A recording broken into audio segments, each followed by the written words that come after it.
안녕하십니까. 건국대 문화콘텐츠학과에서 학생들과 재밌는 꿈을 꾸고 있는 유동환 교수입니다. 오늘 제가 받은 주제는 위드 코로나 시대의 전통문화 콘텐츠 길을 묻다라는 주제입니다.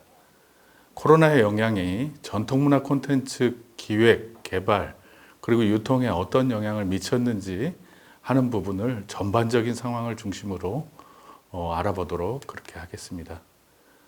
간략하게 제 소개 먼저 드리면 저는 전통문화 영역 중에서 중국 철학을 전공했고요. 그걸 기반으로 해서 번역, 고전 번역이라든가 그리고 전통문화 소재를 기반으로 해서 공연이라든가 영상 이런 작업을 계속 해왔습니다. 그래서 이제 이 작업의 전체적인 개념을 디지털 헤리티지라고 부르고요. 2000년 이후에는 이런 여러 가지 전통문화 콘텐츠 영역 중에 전통문화가 직접적으로 전시되는 박물관, 그리고 그걸 가지고 노는 전통문화 테마파크, 이런 영역들의 작업을 진행해 왔습니다. 자, 오늘 그 목차는 크게 코로나 시대가 문화 콘텐츠 동네에 어떤 영향을 미쳤는가 하는 것을 1장으로, 두 번째 장은 전통문화 콘텐츠라고 하는 것이 과연 어떤 질문을 우리한테 던지는가 하는, 그래서 이제 전통문화 맛 콘텐츠와 전통문화 콘텐츠 그 자체의 이야기를 한번 살펴보고요. 세 번째로는 이러한 전통문화 콘텐츠의 특징이 정책과 연결됐을 때, 그동안 너무 전통문화 자체의 순수성에 기반했다 그러면 이제는 상품을 만들고 전통문화 콘텐츠를 대중들이 즐기는 방향으로 어떤 정책들이 필요한지, 그리고 마지막으로는 전통문화 콘텐츠 내부에서 거기에 종사하는 사람들이 어떤 관계를 맺어야 하는지 하는 문제를 크게 4개의 목차를 가지고 논의를 하도록 하겠습니다. 자, 더 말할 것 없이 여러분들 잘 아시죠? 2019년에 발발하긴 했지만 2020년에 주로 코로나 상황들이 발생하고 21년도에 더 심화돼서 답답하시고 힘드시고 하는 과정들이 있었고요. 지금 이제 위드 코로나, 공존이라는 단어를 써가면서 내년을 바라보고 있습니다. 비포 코로나, 그 다음에 애프터 코로나, 이 두 과정에서 콘텐츠에 주어진 근본적인 질문은 이런 겁니다. 격리에 대한 공포, 한 사람 한 사람 거리 두고 찢어져 있는 데서 오는 공포를 관계를 어떻게 희구할 것인가, 관계를 어떻게 다시 복원할 것인가 하는 문제로 이어가고 있고요. 자, 그래서 이제 이런 코로나가 문화 콘텐츠에 어떤 영향을 미쳤는지 한번 이 그림을 한번 보시면서 이야기를 나눠보죠. 어떤 그림입니까, 여러분? 거대한 무대에 아무도 존재하지 않습니다. 그리고 이 무대에 거대한 스크린이 있고 그 스크린에 수많은 사람들이 전 세계의 각기 다른 장소에서 들어와서 열광하고 있습니다. 주인공이 등장하기 이전의 모습이죠. 이거는 BTS의 방방 콘서트의 무대 모습입니다. 오프라인인데 온라인, 디지털을 동원해서 사람들이 들어와 있죠. 정말 큰 무대지만 정말 외로운 창이 열린 겁니다. 윈도우가 열렸을 뿐이죠. 자, 그래서 유명한 그 국악 평론가 윤중강 선생이 이런 말을 했습니다. 코로나19를 통해서 문은 닫히고 창은 열리는 시대. 그래서 이 문을 통해서 우리가 교류했던 오프라인 콘텐츠들, 직접 만나고 연주하고 접촉하고 하면서 누렸던 수많은 콘텐츠들의 통로가 막히는 대신에 창을 통해서, 여러분들 잘 아시죠? 창은 유리로 가려져 있고 유리 너머로 각각의 개인들이 표현하는 많은 콘텐츠들을 간접적으로 느끼게 되죠. 이른바 온라인 콘텐츠들, 집콕 콘텐츠들의 시대가 열린 겁니다. 자, 근데 그럼에도 불구하고 2019년과 2020년의 통계를 비교해 보면 국내에 약간 상승했습니다. 여러분 아시죠? 공연, 축제, 전시, 뭐 영화관에서 보는 영화 문을 닫거나 거의 이용되지 않았습니다. 그럼에도 불구하고 약간 올라갔습니다. 이유가 뭘까요? 온라인을 기반으로 하거나 디지털을 기반으로 한 콘텐츠들의 소비가 극대화됨으로 해서 이 간극을 메울 뿐만 아니라 더 발전하고 있습니다. 이게 뭔가 영향을 미치겠죠. 자, 그래서 세부 매출을 한번 살펴볼까요? 코로나가 퍼졌던 2019년을 바라보시면 여전히 우리는 이런 현상들을 볼 수 있습니다. 출판이 1위입니다. 자, 그 다음에 방송 콘텐츠가 2위고요. 그 다음에 세 번째가 게임입니다. 이 코로나 기간 동안에 엄청난 성장을 이룬 것처럼 보이는 K-팝이라든가 영화 이런 부분들은 여전히 이 3위 바깥에 있죠. 그리고 이제 우리가 지금 강조하고 있는 실감 콘텐츠 이런 첨단 콘텐츠들도 그렇게 뛰어난 매출을 보여주지는 않고 있습니다. 자, 그러면은 한번 수출과 비교해 볼까요? 수출은 꽤 많이 올라갔습니다. 잘 보시면. 그리고 세부적인 내용을 보시면 이런 겁니다.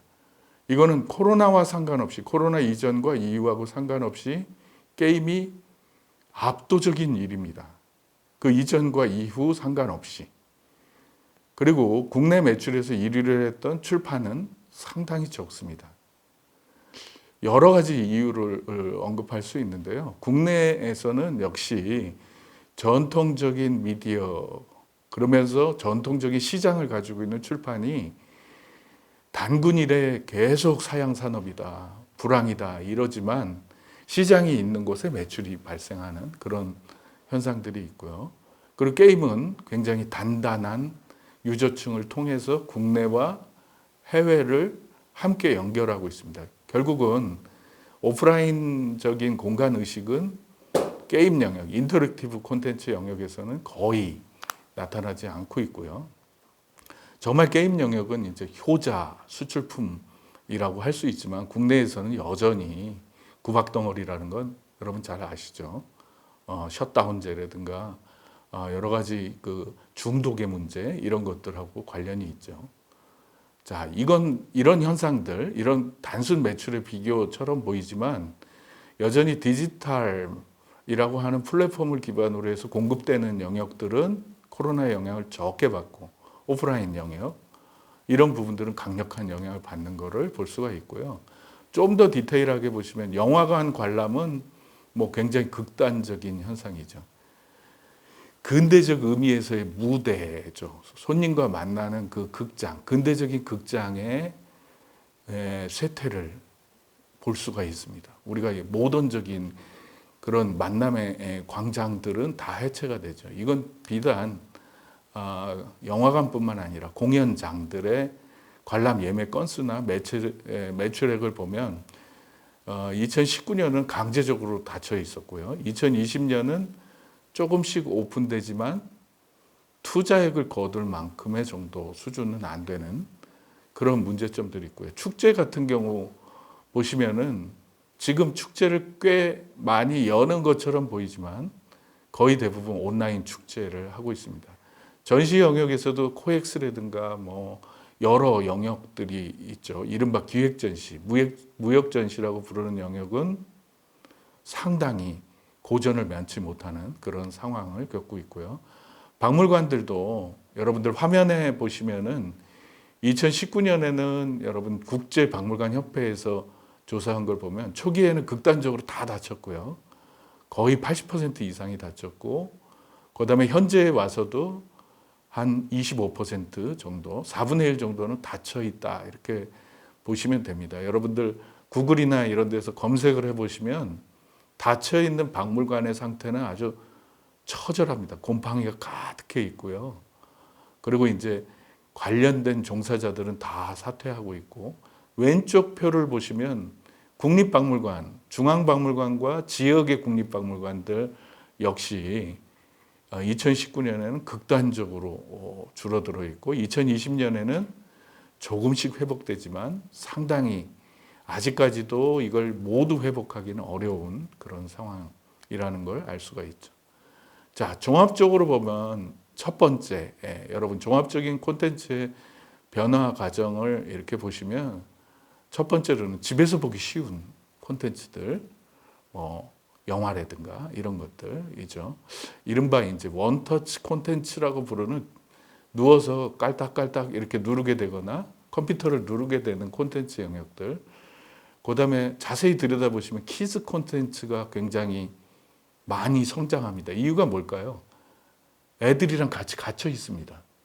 그러다 보니까 애들을 향한, 그리고 애들한테 디지털 콘텐츠를 보여주고, 당연히 부모들은, 특히 어머님들의 이 환경이라든가 육아 환경 같은 경우는 극단적으로 이제 힘든 그런 상황이 되겠죠. 두 번째, 이제 여러 가지 사용자들의 특성을 보면 전 세계적으로 유명한, 여러분 지금 오징어 게임이라든가 BTS 보시면 오징어 게임의 어떤 장면을 따라할 뿐만 아니라 따라하는 과정을 또 찍어서 유튜브에 올리는 이런 영상들이 굉장히 유행을 합니다. 이건 어떤 이런 거죠. 혼자서 따라하고 그 따라하는 것을 직접 체험해 보는 그런 현상들하고도 관련이 있습니다. 자, 이런 현상들의 배경에 여러분 종합적으로 한마디로 평가한다면은 마치 이전에 코로나 이전에 고기를 굽던 불판이 완전히 바뀌었다 또는 더 바뀌었다라는 걸로 표현할 수가 있습니다. 제가 왜 더라는 단어를 쓰냐면 이미 2015년 이후부터 굉장히 광범위하게 유튜브를 비롯한 이른바 MCN이라고 불렀던 멀티채널 네트워크라든가 이런 걸 통해서 첫 번째, 이야기 소비가 극대화됩니다. 인텔렉츄얼 프로퍼티라고 부르는 저작권을 중심으로 한 이야기 저작권의 광범위한 확산, 그리고 이걸 확산시키는 플랫폼, 지금 현재는 압도적으로 넷플릭스라고 보시면 되겠죠. 여러분 예전에 영화를 제작하려면 다른 나라하고 공동 합작 사업을 한다든가 굉장히 많이 진출 과정에 극장 협회하고 협의한다든가 뭐 이런 복잡한 과정들이 있었지만 지금은 넷플릭스에 올리면 글로벌화 되게 돼 있습니다. 자, 두 번째로는 이런 과정에서 이 큐레이팅이라고 부르는 넷플릭스가 굉장히 똑똑해지고 있죠. 단순히 있는 영화를 우리가 골라서 볼 뿐만 아니라 그 보는 콘텐츠를 한 번이라도 선택하게 되면 이 사용자가 가지고 있는 선호도, 욕구에 대한 표현, 특정한 콘텐츠의 선호 표현이 반영돼서 이것들이 계속 반복적으로 추천 목록에 포함되는 이른바 큐레이션 기능이 굉장히 강화되고요. 기타 요소들, 구독자가 그러다 보니까 구독자의 선호 표현이라고 하는 욕망 표현이 굉장히 강렬해집니다. 그러니까 사용자 권력이 커지는 것처럼 보이지만 결국은 이 사용자 권력을 빨리 읽는 플랫폼의 승리라고 보시게 되겠고요. 그런 과정에서 모든 콘텐츠들의 디지털 트랜스포메이션이라고 부르는 디지털 전환이 가속화됩니다. 그러니까 콘텐츠를 만드는 전체 과정 중에 디지털의 개입도가 점점 높아지는 거죠. 심지어는 아날로그 중심의 콘텐츠조차도 최종 서비스가 디지털이 돼버리는 그런 상황들을 겪게 되고요. OTT는 당연히 게임의 주체자입니다. 이 게임에서, 이 코로나 영향에서 모든 플랫폼을 장악하는, 예전에는 영상 콘텐츠와 그리고 영상 콘텐츠를 다루는 채널과 다른 콘텐츠들 사이에 경계가 있었는데요. 지금은 그 경계를 넘어서게 됩니다. 그래서 OTT가 시장을 장악하게 되죠. 넷플릭스뿐만 아니라 여러분 디즈니 플러스라든가 우리나라의 왓챠, 티빙 뭐 이런 부분들이 전부 주도적인 역할을 하게 되는 겁니다. 그래서 제가 표 하나를 만들어 봤습니다. 콘텐츠 영역에서 거의 대부분 원래 디지털 온라인에 있던 것들은 그대로 있겠죠. 근데 정말 중요한 가운데 화살표를 보시면 공연, 전시, 축제, 기타 영역들, 이런 오프라인 플러스 아날로그였던 영역들이 전부 디지털 플러스 온라인으로 가고 있습니다. 자, 이 부분이 이제 주목의 대상이고요. 전통문화 콘텐츠가 올라타야 될 영역이면서 또 하나는 시정해야 될 영역입니다. 자, 디지털은 오프라인과도 만납니다. 사실은 오프라인 공간에서 사람과 사람 사이의 거리두기는 유지하면서 그러면서 기존의 콘텐츠의 오감을 다 동원하고 오프라인 공간에서 움직여가면서 즐기는 콘텐츠들을 되살려야 되는 문제가 생기는 거죠. 자, 그래서 온라인 디지털 대세, 이거를 문제로 볼 것인가, 하나의 사업 기회로 볼 것인가가 지금 큰 화두가 되겠고요. 근본적으로 커뮤니케이션 이론으로 보시면 여러분 두 개의 그림을 제가 보여드렸는데요. 위의 그림이 이제 여러분들이 사용하는 모바일을 대표로 한 이른바 디지털 컨택트라고 부르는 그런 영역입니다. 인간이 어떤 신호를 보내면 여러분들이 휴대폰으로다가 어떤 사진을 올리게 되고 중간에 플랫폼을 거치게 됩니다. 유튜브에 올리게 되면 유튜브 안에 여러 가지 사실은 노이즈라고 표현했습니다만 여기에 상호작용이라든가 다른 변형의 과정들, 제작자가 변경한다든가 이런 과정을 통해서 다른 사람의 모바일을 통해서 인간들이 즐기게 되는 거죠. 자, 근데 여러분 이런 거 경험해 보셨죠? 박물관은 어떻습니까? 시간대를 달리해서 박물관의 주최자가 전시 공간에다가 전시물에 디지털 콘텐츠를 입혀서 전시를 준비하고 철수하게 되면 관람자들이 자신들의 센서, 감각을 표현해서 디지털 기기를 총동원해서 전시를 만나게 됩니다. 그러니까 양쪽의 사람이 직접적으로 만나지 않는 또 다른 형식이 이른바 직면의 방식이라고 부르는 또 다른 방식의 커뮤니케이션, 다이렉트 커뮤니케이션이라는 것도 존재해 왔습니다. 그리고 이 방향에서 우리는 또 다른 길을 찾아야 되지 않을까. 그런 의미에서 제가 이른바 언택트라는 말은 한국어 조어죠. 이른바 콩글리시라고 할 수가 있고요. 앞으로는 온택트 또는 디지털 컨택트의 준말인 디지텍트로 가야 되지 않는가. 오프라인에서도 디지털 활용하자. 인간 간의 전염을 막기 위해서. 그렇지만 그리고 또 하나는 디지털을 활용하는 방향이 오프라인 오브제가 못하는 일을 시키자. 그런 의미에서 디지텍트의 시대가 열리고 있고요. 자, 그래서 이제 여러분 다른 트렌드들을 보면 우리가 흔히 인간은 놀이인간이다. 호모 루덴스 그러는데 최근 이런 용어도 나오죠. 홈 루덴스. 집안에서 선택하는, 집안에서 놀기.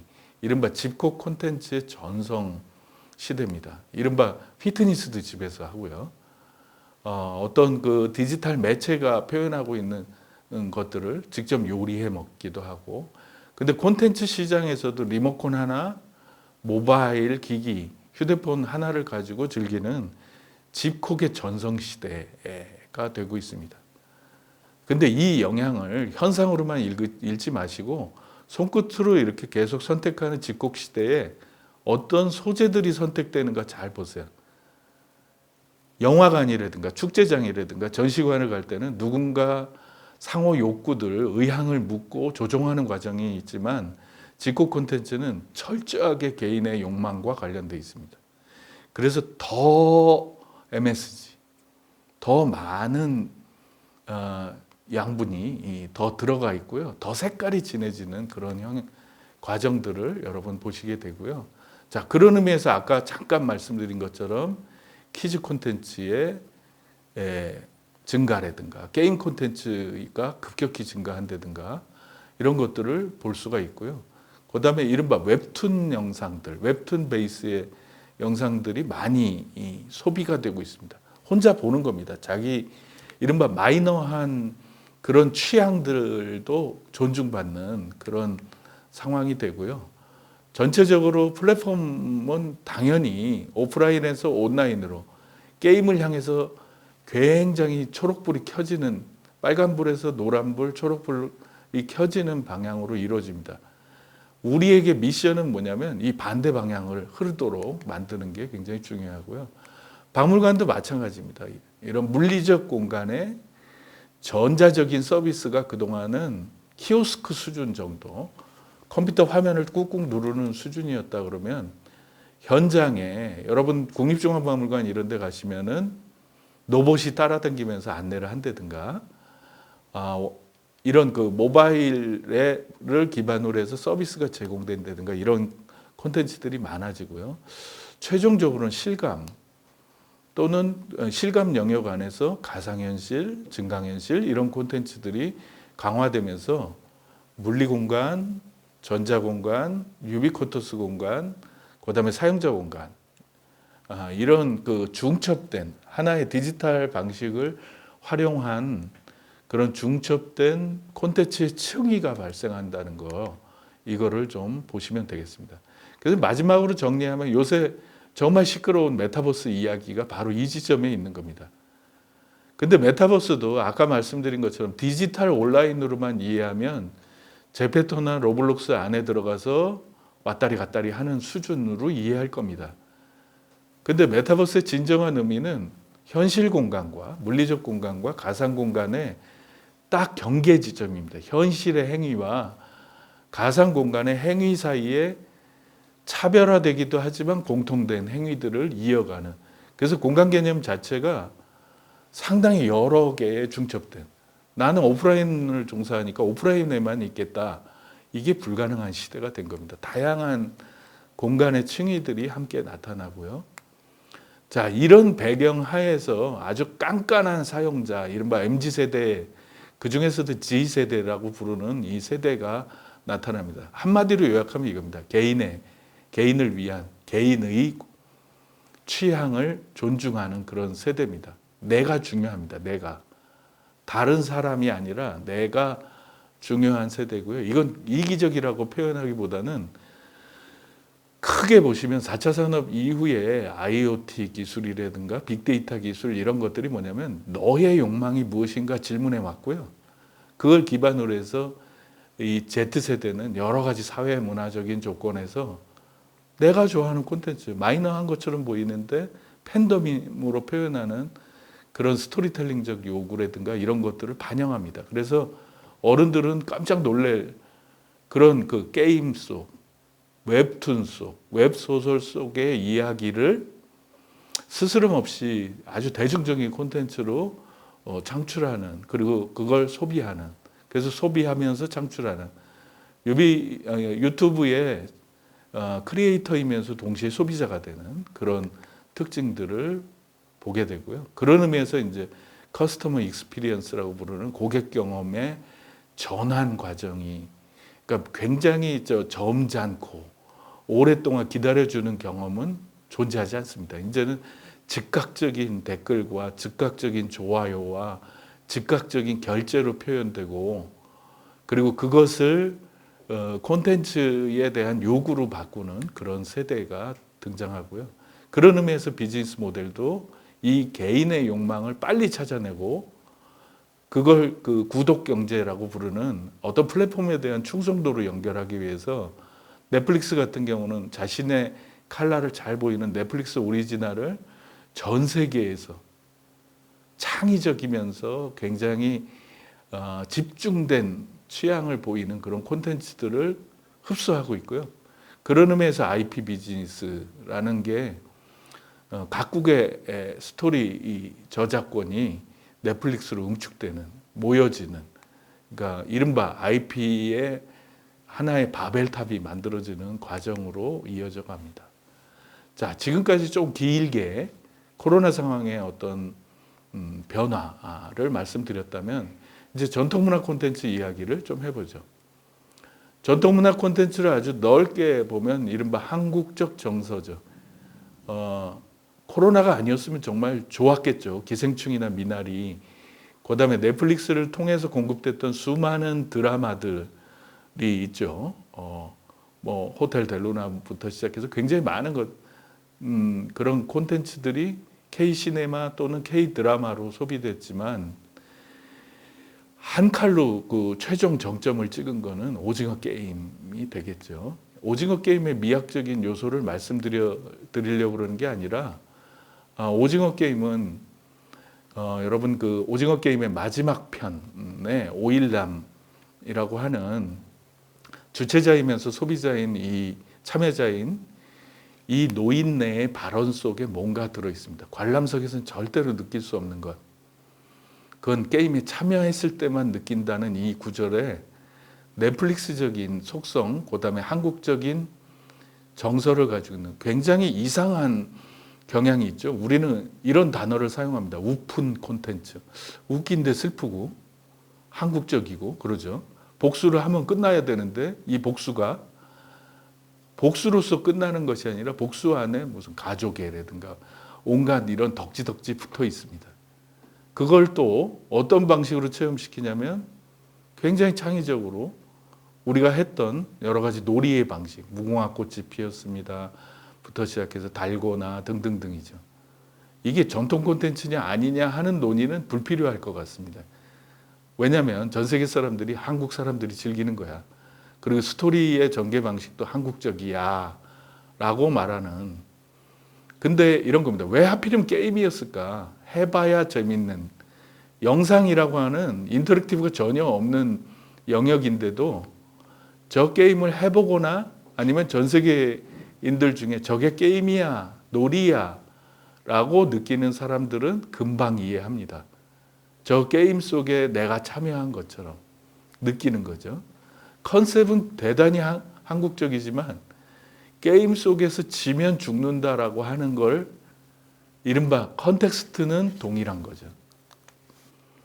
자, 그래서 이제 여러분 문화 분야의 어떤 시나리오들이 있습니다. 이 시나리오, 코로나를 잘 극복하고 이 코로나 과정에서 생기는 여러 가지 플랫폼 현상들을 잘 이용하면 한류나 이런 것들이 퍼질 수 있다는 예상과 아니면 실패했을 때는 우리가 3류, 4류 국가로 4류 문화 수출국으로 떨어질 수 있다는 통계는 이미 2021월에 이미 나왔습니다. 국가 공인기관에. 자, 그러면 이제 지금부터 어떻게 만들어야 될 것인가 하는 문제가 생기죠. 여러분 넷플릭스가 직접 만든 킹덤 보실까요? 예, 대대적인 성공을 가져왔습니다. 근데 조선 구마사는 어떨까요? 이른바 이런 겁니다. 역사 왜곡 논쟁이라든가 중국 자본 논쟁 이런 것까지 일으켰죠. 두 개가 옳다 그르다를 말씀드리는 게 아니라 넷플릭스 콘텐츠는 이런 겁니다. 시간과 공간 그리고 사람이 가지고 있는 특정한 구체적인 역사를 다루는 게 아닙니다. 이 안에 등장했던 가시라든가 무술이라든가 온갖 공간의 특징 이런 것들은 팩트지만 전체적인 그 역사의 기준이라든가 이런 것들은 배제하는 무국적화 전략을 취했고요. 조선 구마사는 정확하게 조선 창업 과정에 등장하는 이렇게 돼 있습니다. 원스 어폰 어 타임부터 시작해서 등장인물이 모두 역사 시대의 역사 인물 그러니까 무대와 인물을 다 지칭하고 있습니다. 구체적으로 지칭하고 있다 보니까 사건이 이른바 판타지로 가는 걸 허용하기 되게 어려운 상황이죠. 그러니까 넷플릭스 외에 이런 과정들을 계속 좀비를 등장시키고 뭐 이런 세계 사람들이 이해하는 코드를 등장시키고 이럴까라고 하는 것들을 한번 다시 생각해 보는 거죠. 자, 그래서 한번 여러분들 묻습니다. 여러분 바나나 우유, 진짜 바나나를 간 우유와 바나나 맛 우유 중에서 산업이라고 하는 측면에서 보면 어느 게 더 많이 팔렸을까요? 여러분 바나나 맛 우유가 많이 팔렸겠죠. 같은 질문 해볼까요? 안숙선의 완창 판소리 정말 바나나 우유죠. 예, 우리의 국악을 정말 그 순수한 의미에서 최고의 가수가 불렀어요. 근데 참 쉽지 않습니다. 이 소비층, 소구 소비층을 늘리고 시장을 확대하고 산업으로 만드는 게. 근데 여러분 오른쪽에 보시면 범 내려온다라고 하는 것들, 이 공전의 히트를 보였죠. 여기엔 여러 가지 가공의 과정과 컨셉의 과정과 이런 전달의 방식을 이해할 수가 있습니다. 우리는 이제 작품인가 상품인가 다 공존해야죠. 다 공존해야 되지만 우리가 상품이나 아니면 문화유산 활용을 얘기할 때는 순수성, 고유성보다는 상품성이라고 하는 것을 고려하는 시대가 이제 필요한 거죠. 심지어는 여러분 그 유명한 그리고 세계인들의 팬덤을 휘어잡고 있는 BTS나 블랙핑크가 입은 한복, 이거를 우리가 지금 K컬처라고 칭송하고 있죠. 근데 자세히 보시면 정말 이게 한복인가? 옛날 같았으면 이게 바나나 우유인가? 이런 지적을 했겠죠. 자, 근데 바나나 맛 우유가 바나나 우유를 먹게 한다면 어떨까요? BTS가 저 경복궁 앞에서 저 신한복 또는 개량한복이라고 부를 수 있는 한복을 입고 춤추는 과정을 통해서 경복궁에 방문하게 되고 한국 한복을 소비할 수도 있지 않을까. 그러니까 이런 겁니다. 창조적 왜곡을 허락할 시대가 온 것 아닌가, 이런 겁니다.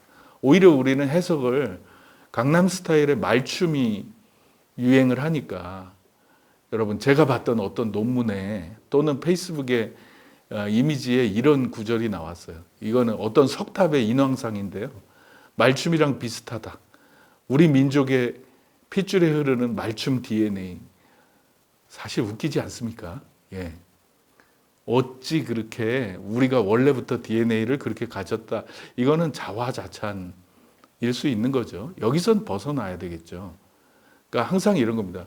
바나나 맛 우유의 제조법, 이런 것들이 사실은 보면 현대적인 식품 제조 방법이었겠죠. 그 안에 바나나 맛이라는 특성을 살려낸 거죠.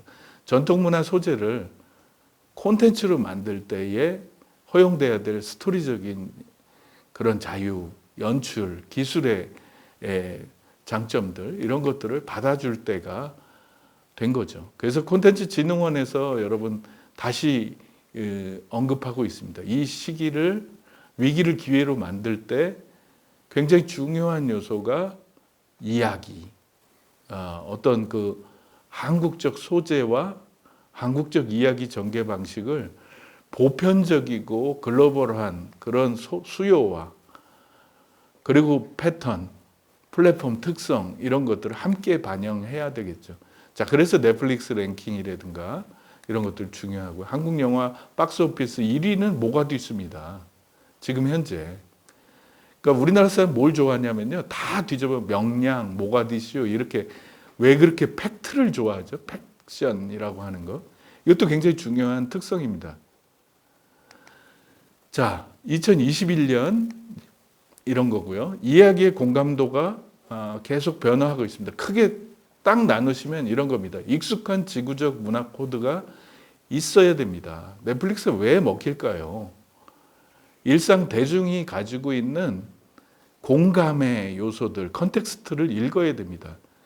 모순과 투쟁, 막장에 대한 선호도, 어떤 디테일, 이런 요소들. 게임을 좋아하고요, 놀기를 좋아하고, 그 다음에 섹스 코드, 이런 것들 다 나옵니다.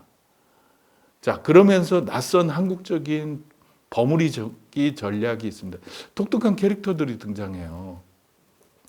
굉장히 웃기는 사람입니다. 한쪽 스타일만 보여주는 게 아니라 웃푼이라고 보여지는 굉장히 독특한 한국적인 컬러를 공감대로 표현하면서 다양한 새로운 메시지를 보여주고요. 이전 시대에 얘기한 것처럼 이야기가 중요하다, 저작권이 중요하다, 이런 단계에서 이런 겁니다. 이런 플랫폼이 바뀌고 변화된 환경, 코로나의 영향을 받아서 더욱더 글로벌 플랫폼에 잘 맞는 이야기를 발굴하는 그런 환경이 나타나고 있다. 그런 의미에서 전통문화 콘텐츠 또는 전통문화 스토리에 대한 정책이 바뀌어야 되지 않는가 하는 이야기로 요번 장을 정리하고요. 자, 그러면 이제 그동안 어떤 정책이 있었고 그 정책은 상품을 허락하는 방향으로 있었는가 하는 것들을 한번 살펴보도록 하겠습니다. 자, 이 부분은 여러분 잘 알다시피 코로나 팬데믹에 대해서 유네스코 이런 부분들은 거의 대부분 배려하고 연대하고 협력하자 하는 메시지를 주고 있고요. 유럽의 어떤 디지털 문화유산 투자의 방향도 뭐냐면 오프라인 문화유산이 이 코로나 과정에서 좀 더 디지털 문화유산, 디지털 헤리티지의 방향으로 좀 더 강화하자. 그래서 문화재청도 디지털 대전환 계획을 발표했는데요. 여러분 보시면은 이전에 해왔던 것들이 다 모이는 것들도 있고요. 근데 다만 이런 것들이 추가되면 좋겠죠. 이런 그 문화재청이 기존에 해왔던 디지털 데이터베이스나 이런 작업들을 다 모으되 이거에서 활용의 면을 늘리고 아까 이야기한 창을 열고 더욱 매력적으로 꼬시는 전략이 필요한 그런 상황이고요. 근데 좀 아쉬운 건 이겁니다. 디지털 헤리티지 논의에서 기존에 있던 거대한 아카이브 이런 것들이 사실은 기술이라든가 투자 여력이라든가 정책 의지에 따라서 사라져버리는 문제가 생기는데요. 그 중에 하나가 이겁니다. 문화콘텐츠.com. 전통문화 콘텐츠의 보고였던 것, 그런 그 아카이브 하나가 올해 말에 폐쇄되게 됩니다. 자, 그리고 이제 우리가 지금 참여하고 있는 스토리 테마파크 같은 창작 지원 플랫폼이나 스토리움이라고 하는 좀 더 일반적인 그런 시나리오의 보물창고 같은 것들이 만들어져 있고요.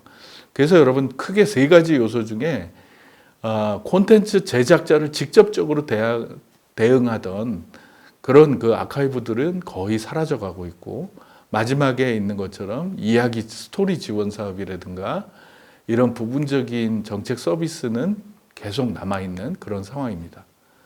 또 하나 주목할 수 있는 그런 사업 중에 하나가 문화부와 문화재청, 문화콘텐츠진흥원이 진행하고 있는 실감 콘텐츠 관련 사업들입니다. 엄청나게 많이 2015년부터 시작을 했는데요.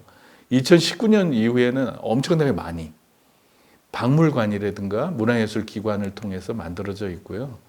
그 중에 대표적인 장소가 국립중앙박물관입니다. 거의 실감 콘텐츠, 실감과 관련되어 있는 모든 콘텐츠의 종류가 가장 좋은 품질로 만들어져 있다라고 생각하시면 되겠고요.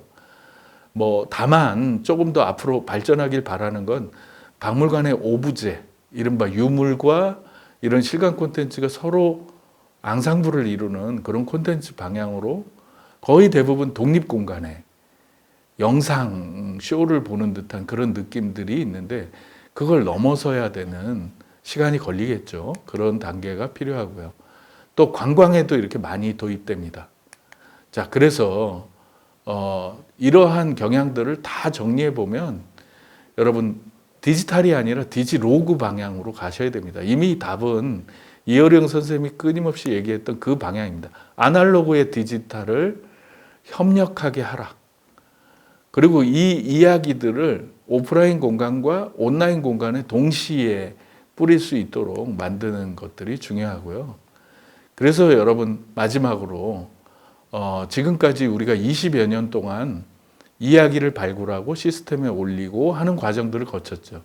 근데 지금 코로나 이후에서는 정말 중요한 건 뭐냐면 새로운 전달 방식을 또는 이 전달 방식 안에 기획과 창작의 과정, 제작의 과정도 포함해서 아다리가 얘기한 것처럼 이 위기를 기회로 만들고 대역병 시대의 새로운 예술 방식을 찾아야 되는데요.